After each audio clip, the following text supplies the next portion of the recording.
Gue sering denger orang-orang bilang kalau kenyamanan ketika melakukan sesuatu sangat erat kaitannya dengan hal-hal yang kita sukai. Ketika kita menyukai suatu hal, kemudian merasa nyaman, pekerjaan akan terasa lebih mudah, lebih cepat selesai, dan tentunya akan lebih bahagia. But unfortunately, seperti yang kita tahu, banyak orang yang merasa tidak sedang berada pada tempatnya. Tempat yang dia singgahi sekarang bukan tempat yang dia sukai, dan bukan juga tempat yang masuk ke dalam rencananya. Tapi pertanyaannya, memang tempat seperti apa yang seharusnya? Apakah tempat yang terbaik?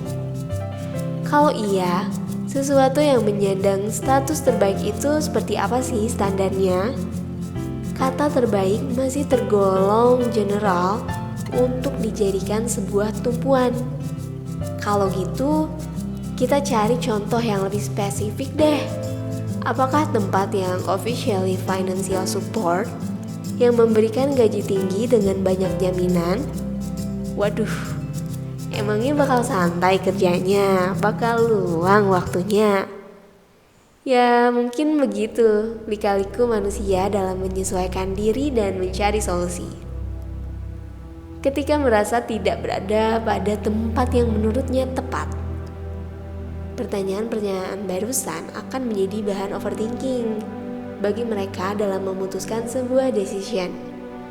Apakah pekerjaan-pekerjaan tidak menyenangkan bagi mereka akan tetap dijalani atau malah berhenti? Kalau kita balik ke topik awal, emang bener ya, rasa suka kita terhadap sesuatu akan mempengaruhi segala proses di dalamnya.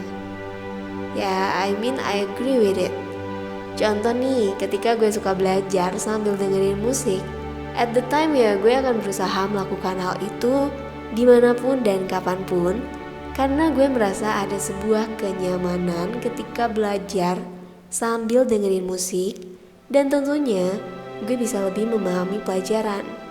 Begitupun ketika bersosialisasi dengan orang lain. Sebagai tipe manusia extrovert, gue suka banget loh ngobrol dan interaksi sama orang banyak. Energi gue seolah-olah semakin keisi ketika lagi sama mereka. And gue akan merasa nyaman dan bahagia ketika nantinya pekerjaan gue berkaitan dengan komunikasi sama orang banyak. Kalau gue boleh ngasih definisi singkat soal rasa suka, pilihan gue jatuh di kata candu.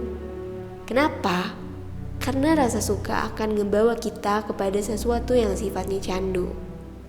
Detail penjelasannya adalah lo bakal terus ngerasa ingin lagi, dan lagi kepada sesuatu yang lo suka. Lo suka basket, lo bakal terus-terusan pengen main basket. Ngelihat bola basket nganggur sedikit, lo langsung punya keinginan untuk mainin. Nah, kalau gitu, now the question is, ketika nyaman berasal dari hal yang disukai, apakah kenyamanan gak bakal hadir ketika kita tidak menyukai suatu hal? Belum tentu juga. Kalau belum tentu, apa alasannya? Ada banyak hal yang memang ternyata sudah disiapkan untuk kita. Di samping alasannya apa, tapi mungkin karena waktunya yang tepat, atau malah orangnya yang tepat.